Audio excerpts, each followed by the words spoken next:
اس مہینے میں روزے رکھیں۔ رسول اکرم صلی اللہ علیہ وآلہ وسلم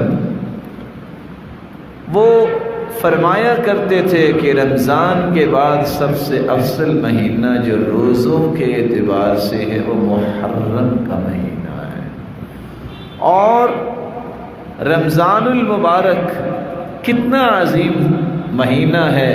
اللہ کے رسول رمضان کے بعد اگر زیادہ اہتمام کرتے روزوں کا تو محرم کا اہتمام کرتے، اور خصوصاً 10 محرم کا روزہ رکھنا نہ بھولیے، یہ 7واں کام ہے، کیونکہ حدیث کہتی ہے یکفر السنہ التی قبلہا، ایک گزرے ہوئے سال کے گناہوں کو اللہ معاف کر دیتے ہیں جو 10 محرم کا روزہ رکھتا ہے۔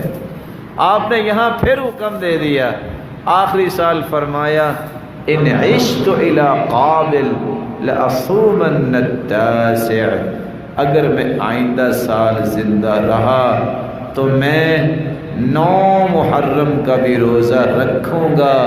کیوں؟ میں مخالفت کرنا چاہتا ہوں یہودیوں کی۔ اللہ کے رسول مدینے میں آئے، مدینے میں یہودی روزہ رکھتے تھے۔ پوچھا روزہ کیوں رکھتے ہو؟ کہتے ہیں موسیٰ علیہ السلام کو اللہ تعالیٰ نے فرعون سے آزادی دی تھی، تو فرعون کے اس آزادی کی وجہ سے اللہ تعالیٰ نے جو موسیٰ کو عطا کی، شکرانے کا روزہ رکھتے۔ تو اللہ کے رسول نے فرمایا نحن احق بموسیٰ، ہم زیادہ حق رکھتے ہیں، موسیٰ میرا بھائی ہے تو ہم بھی روزہ رکھیں گے، لیکن میں آئندہ سال زندہ رہا تو میں صرف 10 کا نہیں، میں 9 کا بھی روزہ رکھوں گا تاکہ تمہاری مخالفت ہو۔